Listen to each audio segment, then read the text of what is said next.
Coming to you from the studios at the Illinois Rock and Roll Museum on Route 66, it's the Rock and Roll Chicago podcast. Rock and roll Chicago, rock and roll Chicago, my hometown. Well, I was born in the city, gonna rock your city, Chicago. Chicago rock and rollers are the best you're ever around. Hey everybody, it's Ray the Roadie. And Hollywood Mike. Coming to you once again from the beautiful studios at the Illinois Rock and Roll Museum on Route 66 in beautiful downtown Joliet, Illinois. I don't know why I just said that. You just rattled that off pretty darn fast, Not too. bad. I didn't even spit. Yeah. Well, that's good because you'd ruin the artwork that is in the studio right now. Well, by doing that, I was trying to paint a picture of where we were and what was going on. So that was my whole premise. I'm excited about this episode. Me too. This is something that I don't think we've ever done before. We have not. Yeah. You know, how do we support music? How do we promote music? But we're not always bringing cover bands and different musicians in and interviewing them at all. That's right. So what we've done is Musicians are artists, you know. Well, they are. They're artists, but So we do have an artist. they're not artistes. Well, right. True. We have an artist in our midst this evening. We do. Yeah. We have Kathryn Claahsen. Whoa. Well, she's got a rock star's welcome, though. Oh my She got gosh. that rock star welcome. That's right. That's right. Welcome. Thank you so much. It's awesome to be here tonight. Thanks for coming. So I'm trying to think. We met because, well, first of all, we should probably explain who you are and what is it that you do, because now they're all wondering, okay, if she's not a musician and she's some type of an artiste, and we're going to show a little bit of a video in a little bit. But Kathryn is a very talented painter. Yeah, so I went to art school at the Art Institute in Chicago. I grew up in Chicago, and I've been in this area for most of my life. And then, during 2020, you know, when everything shut down, I had been taking a lot of dance classes because I also do a lot of dancing. And since I didn't have the opportunity to do that, and I hadn't really taken the time to figure out what I wanted to do in terms of like a coherent art style and what to focus on, then I already had like all of this dancing, all of this live music in the back of my mind. So then I just decided, well, there's not a lot out there in terms of artwork. It's very challenging to try to portray movement and energy and, you know, everything that's so glorious about the live music scene that will never be replaced by the canned version. So yeah, I really started doing these in 2020. And then, now we're hundreds of canvases later, and it's just kind of exploded all over the place, and just finding like different dancers and musicians in the area to paint. That's really been my focus, and it's been a lot of fun. Yeah, absolutely. We should probably help clarify a little bit, because, you know, this is kind of an intangible story of music. It's not something that we can hear, and it's not something that they can automatically see right away. So we have to kind of build that up a little bit for them here. And so what we're looking at here, and what you're going to probably or hopefully be able to see in a little bit by way of video, is the paintings that Kathryn has brought into the studio today. It's not the only thing that she does, but it's been a huge influence in her life, and it's influenced a lot of people that know who she is. There are paintings in the studio. I'm honored to be in one of them. You're in two of them. I'm in two of them. Wow. This one is so tiny. It's the small version of it, but I absolutely love it. Of the band that we talk about, that I'm in very often on the show. This is a painting of Cadillac Groove. I'm also in another painting where I am just playing in the house band for the open Sunday night sessions, the open jam that goes on at the studio, which we have talked about on this show many, many times. Many times. And around the studio here, there are images of people who we've actually interviewed. Jesse Perez is in one of them. That's right. Rosie and the Rivets. Laura, who's also the owner of the studio, is a singer in The Simple Remedy. And right behind me over here, just a few weeks ago, we interviewed the Hurricane Project, and there is a painting here of the Hurricane Project as well. So I think episode 124. Yeah, I think it's really cool that the people that we've interviewed and the people who participate in music and bring live music to the people are immortalized forever in one of Kathryn's pieces of art here. I find fantastic. I find it kind of humorous though that Cadillac Groove is a 9-piece band, and it's the smallest canvas. She wasn't sure if she liked this yet. Well, I'm going to fix that. I'm definitely going to do a larger painting of them later. But this is the reason for this one. So it's an 8x10, and it has a lot of figures in it that are very small. But I was doing a series of paintings based on my dance group, the Lockport Swing Thing. Right. So we have been at many different locations in the last 7 years since we started, because we've never charged for admission. And we also like to go to different places where there are bands playing and just say, okay, we're going to dance. We're going to get the crowd dancing. So I was doing a series of small paintings that are all this size, showing the different locations that we've been at. And I decided, okay, well, I want to include Cadillac Groove in there because that was such an awesome night. They were playing up on the gazebo. They come down the stage. They're like boogieing around with everyone while they're dancing in the grass, and Mike's like climbing up on tables, and it's like, good grief. My life is a musical right now. You know, for the people that say that that's not realistic, it's like, well, clearly you haven't partied with the right people. You haven't been to a Cadillac Groove show, because this just blows the roof off everything. Now, do you do these from memory, or you take a photograph, or what? There are definitely photo references involved, and also video clips, but it also just captures like my general sense of the place and memories from being there. So, yeah, so all of these are based on like places that I've been and pictures that I've took, and just remembering like what my impression of it was. So I find myself in a very privileged position in a way, because it's like, as a dancer, I get to be in all of these amazing places and see all of these really cool bands. And it's like, well, I want to show other people how awesome this is, how awesome these people are, how awesome these places are.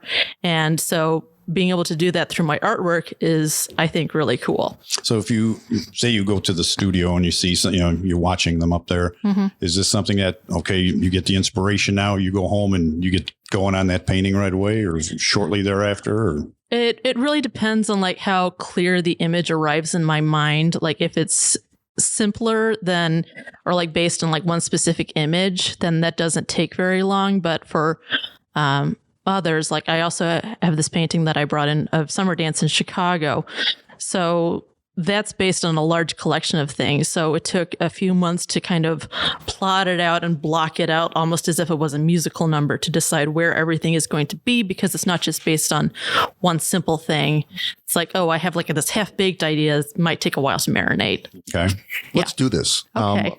Why don't we go through? Why don't you tell us a little bit about each one of them as I shoot a little bit of a video, because I think for our listeners, it's very important for them to see some of these, and so they're not just kind of getting their own ideas, because I mean, people, it's really easy. Whenever I think of somebody that does artwork with a rock and roll band, for some reason in my mind, I think of the artwork that is going to be really dark, or it's going to be trippy, or it's going to be psychedelic or something. And the colors in your paintings are so vibrant, especially this one over here. I absolutely love the colors in it. And even in the painting of the studio's got a lot of bright colors. But that painting even makes it look even brighter than it is. Yeah. It really does. It lightens it up. And I think all the colors, it kind of really shows like the humanistic side of music. It's not like a VH1 Storytellers, kind of a story. It's showing how the bands and the music and the activities, how it all relates to people, and how we're all part of a community, and music brings us around. That's what the colors represent to me. And I want everybody to see and develop their own opinion. So yeah, I've definitely been told that it reminds other people of New Orleans types of art. So, how that has like a lot of color and energy. So that wasn't something that I was consciously working towards, but I guess that's where it ended up. So I'll go with that. Yeah, that's exactly what I thought of. I mean, the color schemes and stuff, it reminds New Orleans type. Yeah, I'm going to start over here with the studio. Let me get it rolling here, and there we go. We're rolling. Yeah, so this one of the studio is based on a specific night last year when I was at the Open Jams. So all of these people were playing on stage, not at the same time, but I decided that I wanted to do a painting that was a combination of a few different combinations. Yeah, so I had put that together. I had known that I wanted to do a painting of the studio, and then just deciding like, what's the right moment? What's the right configuration to put on there? And I was really happy with how that turned out. And I brought it to the studio for Mike, and it was a big surprise. And now, now it's on display up in the hallway. Laura's very proud of it, and it's just really cool to have that up there. And I have to say that the painting that you are looking at right now, that is the original. And it is on display normally in my living room. Kathryn gifted me with this painting here. And it was probably the first time in my life that anybody's presented me with a gift, and I almost cried in front of about 50 people. It was very heartfelt and very warming for me. Aww. And then I bought Laura a copy of it so she could hang in the studio. But I brought this from home today. And then the next one up, we have Rosie and the Rivets playing at Club Arcata in St. Charles, which is a really cool restored speakeasy that they have on the 3rd floor of the Arcata Theater. They've put a lot of work into restoring that. And Rosie and the Rivets is more of a rockabilly vibe, so they love it when people can come out in different vintage costumes and things. And so this is based on a night that I was there with some of my friends. So I'm in the painting, actually. I'm dancing in front of Rosie with the red pants. And then when I was working on it, so at the last minute, originally I just had Rosie and Frank were the two lead singers. I had them playing up on stage. And then I decided, well, I kind of want to fill the space because there's like this little blank space over on the left, but I didn't have enough time to actually put the drummer on the front. So what I did was I painted him on the side so you can see him on the side of the original painting, but he's not going to show up in any of the prints. And it's a friend of mine, Derek Martins, that I've known for a long time. And so it was just funny to be able to tell him, it's like, sorry, Derek, you get to be on the side of the painting and no one knows you're there.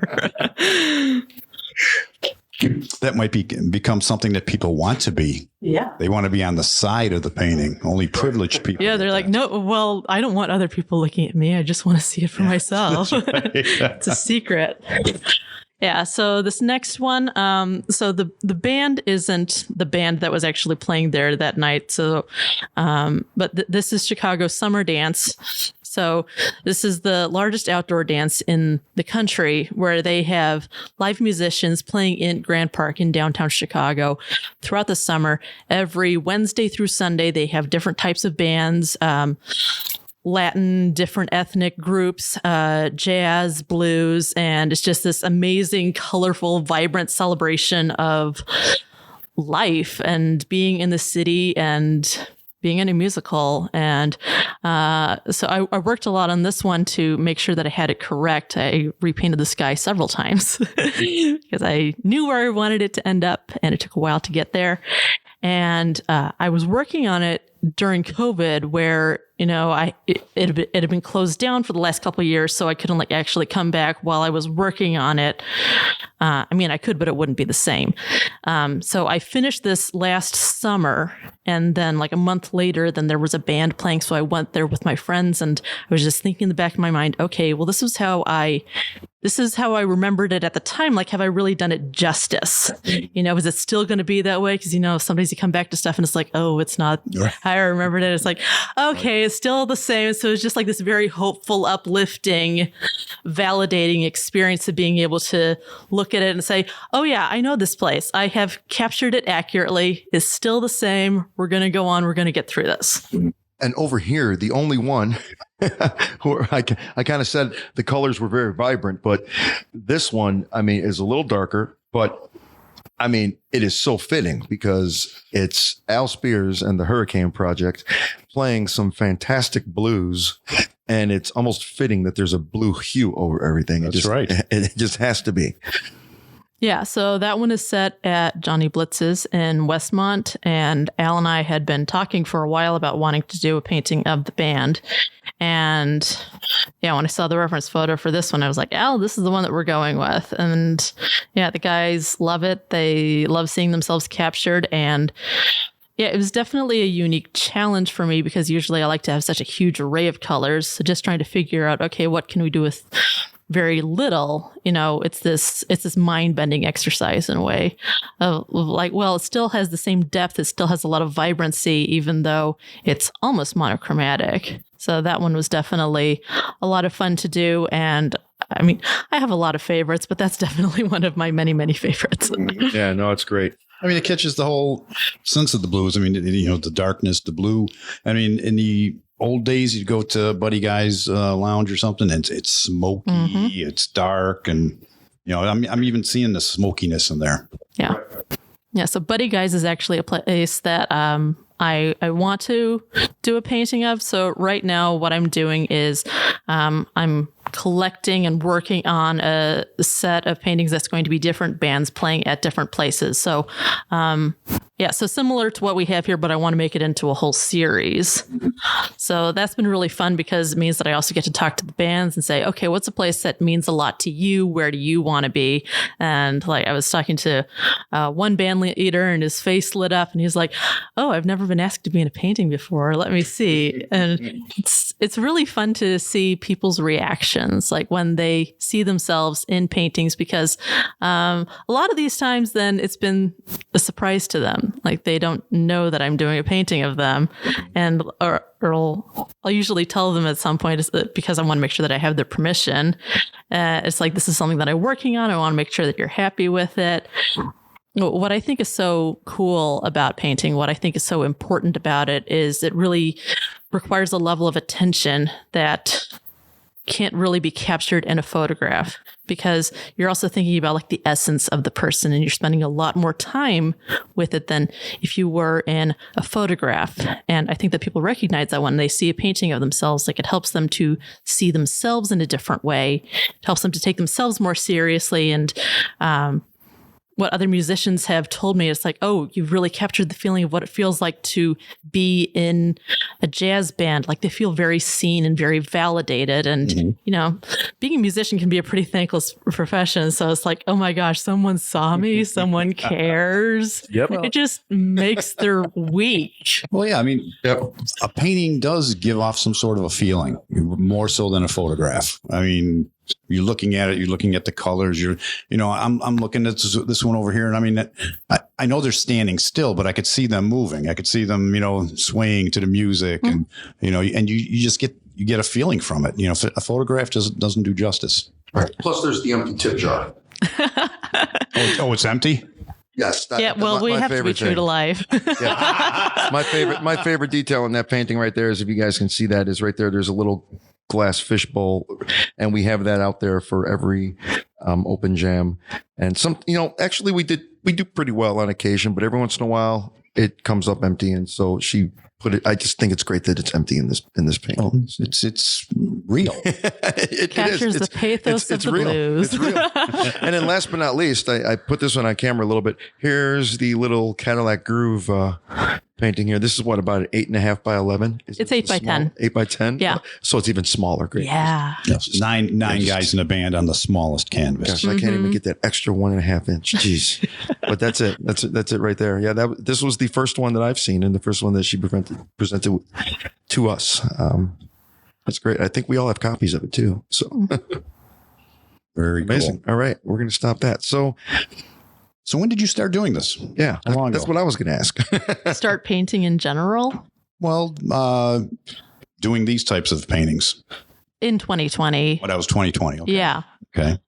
Because this kind of painting, like it's a lot of work, Mm-hmm. Oh, yeah. and it requires a lot of focus and a lot of attention to the types of music and the dancers and everything else. So that just required a lot of downtime in order to formulate, and I was able to do that in 2020. Mm-hmm. So before that, like I had done a couple dance paintings that are more like, oh, well, it's just one couple or, like one pose or something like that. But, having all that free time is like, well, I want to rise to the challenge of telling everyone what they're missing out on by us being at home, because there were some people who were going into quarantine thinking, well, I just want to stay home anyway, and I don't really go out much, and this is normal. And it's like, I have this whole life to get back to, I have all these places to go and people to see. And, maybe some people haven't been introduced to that, but I wanted to kind of bang it over their heads of like, hey, this is what we're supposed to be aiming for. Mm-hmm. And also just the idea of, you go to these different places and you might go with friends, but you also just end up establishing this rapport and this feeling of community and camaraderie with the people there. So the idea of like trusting people, reaching out a hand to them and recognizing that we have like this sense of commonality was something that I saw as being very lacking in 2020. And trying to remind people that, hey, this is what we're supposed to be working towards. We're not supposed to be, keyboard warriors getting all mistrustful and angry at each other and assuming the worst. We're supposed to be coming together in all these different places, all these different ways, and learning to heal as a society. Yeah. I'm not an art major. I'm not an art critic. I think I fall into the same category of most people. I like what I like, mm-hmm. right? I don't look at a painting and say, "Ooh, look at the brushstrokes," and and stuff like that. I look at a painting and I'm trying to get a sense of how it makes me feel. Mm-hmm. And being a musician on stage, I know what that feels like, right? So when I look at these paintings, I'm not looking at the musicians on the stages, right? I'm looking at the crowd. I'm looking at the people that are listening to the music and participating in the music. And then as a musician, that makes me remember and sense the energy that I feed off of from the people in the crowd as a performer. So what I am feeling radiating from these paintings is the crowd energy. That's what I get out of every one of these paintings, except for the Hurricane Project. When I turn back and I look at this one, I mean, you don't see anybody really in the crowd there. You just see the band. And I just see, I look at this painting and I feel like I'm in the middle of watching a documentary about Robert Johnson. Mm-hmm. Yeah. I'm seeing blues is just oozing out of the canvas. Yep. It really is. It gives me a completely different feeling. I've never heard of anybody choosing this idea or this concept and turning it into their choice turning it into their medium. I've never heard of it. There's photographers around that will go around and take pictures of bands, mm-hmm. and they'll always come up to us after shows and say, "Hey, I took pictures of you. You can buy them from me if you like." And it's like, okay, thanks. They don't all do that, but some of them do that. But I don't know of anybody that's painting and just going around the local music scene and doing this. I don't. I absolutely love that you do it. I really do. I can't tell you how much I enjoy your work and what it is that you do for everybody. I mean, it's definitely an untapped market, and that was part of the reason that drew me to it. So starting off with painting dancers, because so far that has been mostly what I've done, dancers, and they don't always have musicians involved. But a lot of dance art that's out there is either ballroom or ballet. So it's this very idealistic version that people put on their walls, and they're like, well, that's aspirational. It doesn't draw me into the scene. It's like, if I was skinnier or sexier or whatever, like maybe I could be like that if I could ever figure out how to stop having 2 left feet. It doesn't make them think that dance is accessible. And what I think is one of the greatest compliments is like when I show my pieces to people who don't consider themselves dancers, but then they say, this makes me want to be a part of that. I feel accepted. I feel represented, because I'm also very conscious about I don't want to just portray like one certain body type in my work. I don't want people thinking that, oh, you have to have a certain body type, you have to dress a certain way, you have to be a certain race or orientation or whatever, or a certain age. I really try to find a way to represent everyone. And then when people see that, then just their eyes light up and they're like, oh, I haven't seen myself being portrayed in that way, and now I'm going to go out and dance because you made me think that I could. Right. And let's talk about that for a minute, because you mentioned you have a dance group. Yes. And ironically, they dance at the Roxy. Uh-huh. And we will be visiting with Jess from the Roxy. From the Roxy in a next few week. weeks. Yeah, in a few weeks. Yeah, absolutely. Tell us how that all started. So Jessica is the manager of the Roxy, and as of the last couple of years, but before that, starting in 2015, she and her dance partner, RJ, started a dance group in Lockport as free of charge because our friend Georgina came up to them in Delwood Park and she said, I want my kids to learn how to dance, and I see you guys dancing around to the band. Like, would you be willing to teach them? Wow. And they said, absolutely. So then Georgina just invited like all of her kids and all of their friends, and like started out with just free dance lessons in Delwood Park in Lockport in the band shell.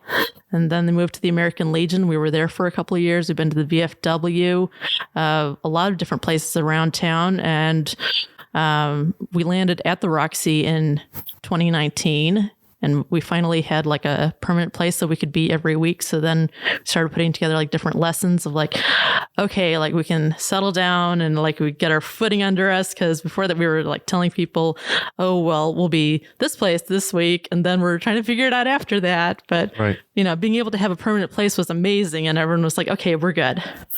So we landed in like July 2019, and 6 months later. Right. So these are, I mean, you're teaching people how to, it's not ballroom dancing, it's swing dancing. It's a little bit of everything, really. Yeah, so it's mostly swing, so it's designed to be done to jazz and big band music, but can be done to a lot of other styles. It's free of charge. It's open to everyone, and we really make a focus on trying to be very welcoming and accept everyone where they're at and figure out what they want to do, rather than trying to sell them on some type of, you know, ballroom type plan of like, oh, we want to make sure that you have the correct form and that you sign up for the next 14 lessons and, you know, we're going to correct you and whatever. It's really a matter of wanting people to be in love with dancing and carry that into wherever they are. Right. And do you guys get together on Sunday nights? So we have classes on Tuesdays, and on Sundays, then we have a lot of live bands frequently. Oh, right. So we have live bands, like we have 2 this week. Okay. So there was Shout Section Big Band playing last night, and then on Thursday, Mr. Lucky and his orchestra. Tomorrow we're going to be playing there. So a lot of times then we're there for different band nights, and then, you know, we'll often come over to the studio to keep the party going.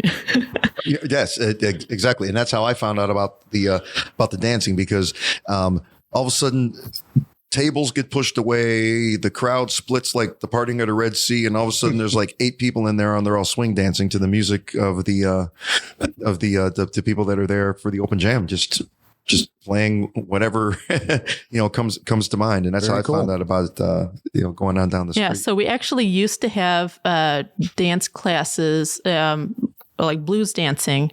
We were teaching that back in 2019 at the studio on the 3rd Thursday. Mm-hmm. We're not doing that currently, but when I moved to Lockport last year, then I came into the studio and I hadn't been there for a couple of years, and Laura saw me and she's like, oh my gosh, you're from the dancer group. Like, she wasn't even owning it at that point. She was just a bartender. Right. And she was like, I remember you guys. When are you coming back?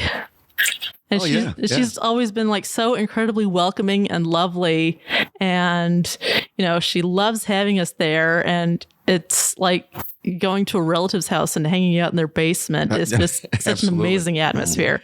So like that was the real reason for like why I wanted to do a painting of the studio, because Laura was being so amazing and Mike was being great. And it's like, well, how can I give back? Because you guys are just like hauling ass out there and being amazing to everybody. Well, you are giving back to create what you create. You're giving back to, let's face it, the musicians in this community, in this area. I mean, we consider what we're doing giving back. People don't look at it that way, but yeah, when I get up on stage and I'm with my band and we're entertaining a crowd like this in Lockport at the car show or when we played the Roxy and places like that, it's like, yeah, okay, we're on stage and we're entertainers, but for that 2.5 hours or 3 hours that we're there, we're we hope that we're making everybody forget whatever was shitty going on in their life earlier that day. You know, it's, you know, we're there to make everybody feel a little bit better. I think you are doing this not only in your paintings, but the fact that you offer those free dance classes for people. That's got to be an amazing form of exercise and stress release for, you know, for a lot of people that really need it. It really is. Yeah. Like it's, you know, this whole body experience, and it's really healing and cathartic. And, you know, you see these people that are just like struggling through stuff for the first time, and they usually come in with this mental block of like, oh, I can't do that, I don't know. And then it's like, okay, we're all friends here, there's no judgment, we just want you to have fun. And, you know, there's like a basic step that like we'll coach you through, and it's all okay. And like when it sinks in for them and you see their face light up, it's just this amazing thing. Like you realize that they are learning about themselves, like something that they didn't realize that they were capable of, that they're able to express joy, that they're able to, you know, be around people, be a little bit more trusting, a little bit more accepting. And it's just like this paradigm shift that's happening. Yeah. Yeah, and being free, I think, is a big thing too, because paying for dance lessons and they're not sure if they can dance, that adds more stress to now I have to learn something. I've got, you know, I just paid somebody this much money for 20 lessons. I got to learn. Right. You know, when it's free, it's like, hey, relax. Yeah. Absolutely. And it means that you can bring like as many people as you want. Like you don't even have to participate in the lesson if you don't want to. Some people just come to watch and to socialize and, you know, kind of sink in through osmosis until they decide, okay, these people are okay, maybe I'll participate. But, you know, people like parents come in with their kids. We have like one instructor who's been coming in recently with her 8-month-old baby. Wow. Yeah. Wow. Is the baby dancing? Oh, absolutely. Yeah. She is so advanced. Yeah. Wow. So if people want to view your artwork and want to visit you and see what else it is that you do, tell them about that, because you have a studio. Yes. Right? So I have a studio out of my apartment in downtown Lockport. So you can find me on Facebook. It's probably the easiest way. It's Kathryn Claahsen Art Studio. And that's KathrynClaahsen. So there is where I post all of the updates for where to buy artwork and different places that I'm exhibiting, you know, new releases, different products that are becoming available. And then I sell different prints through Pixels and Redbubble, so people can get prints on all types of different materials. You know, they can get art prints, they can get canvas prints, which is what Mike bought for the studio. You know, it looks like an original. It's insane quality. It does. I was shocked when it showed up. It looks like somebody painted it by hand and it's a print on canvas. It was amazing. Yeah. It's like you can get tote bags. So there are like several ladies at the Lockport Swing thing who have been getting different tote bags that are all different images. And it's kind of like, you know, Pokemon collect the whole set. Maybe onto something there. Yeah. So, but it's a great conversation starter because they're carrying the artwork around and like bringing it to different places rather than having it, you know, sit in a shrine at home where, you know, people aren't going to see it unless they come in. And then, you know, they come to these different venues and dancers are supposed to bring like clean shoes so they don't mess up the floor. So they're great for shoe bags. Oh, so right. So they take them to these different venues and people are like, oh, that's really unique. Where did that come from? And then that always starts a conversation of like, well, Kathryn did it. And then they all pop up like, and I have one too. And I have one too. And it's just free advertising. Yeah. They're awesome. Do you have any exhibits coming up? Not currently. So in February, then I had a solo show at Gallery 7 in Lockport. Right. And right now, then I'm just working more with different individual places to display my artwork there. So I have pieces up at the studio. I have a painting up at Crema Coffee Roasters in Lockport. Yes, you do. Right. Yes. Right. Yeah, that's it. That's it for now. But, you know, as that changes, because the solo show was a lot of work. Right. Yeah, I finished a lot of paintings to prepare for that one. Yeah, so I will definitely be posting updates as they come along. Excellent. Very good. These things are gorgeous. Thank you. I love the colors. Like I said, that definitely gives me a feeling of New Orleans style, the coloring and stuff. Right. I got paintings that are probably just prints at home, which is there's like houses and they're all multicolored. Mm-hmm. Right. I look at them because it reminds me of New Orleans. I just Right. love them. Especially that one, the Rosie and the Rivets. Yes, That really does for sure. Wow. Well, thanks a lot for coming out. This is very, very interesting. Yeah. Thank you for having me. I think this might be one of my favorite episodes. It's really I don't know. I found it to be a bit of a challenge to come up with how can we have a rock and roll Chicago podcast and not have a band in the studio. And I think we figured out a way to do it. We figured out a way to do it. That's right. It's still musical. Yeah, absolutely. Art is musical. Absolutely. All right. Thanks again, Captain, Catherine. thank you so much. Thanks for being here. Thanks. Oh, so that is Kathryn Claahsen, everybody.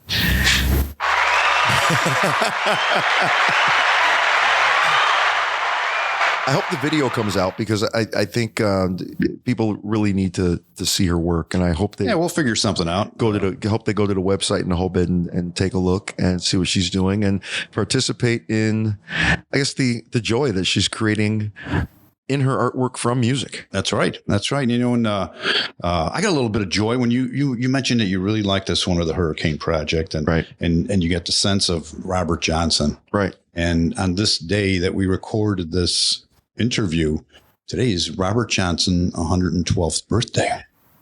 How did I not know that? I don't know, but I knew it was his birthday.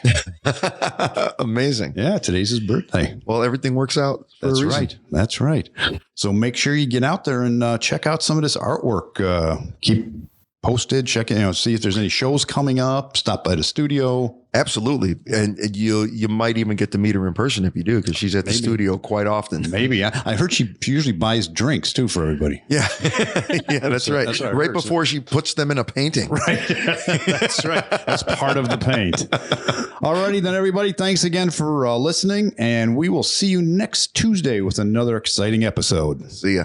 The Rock and Roll Chicago podcast is edited by Paul Martin. Theme song courtesy of M&R Rush. The Rock and Roll Chicago podcast does not own the rights to any of the music heard on the show. The music is used to promote the guests that are featured. Rock and roll, Chicago. Rock and roll.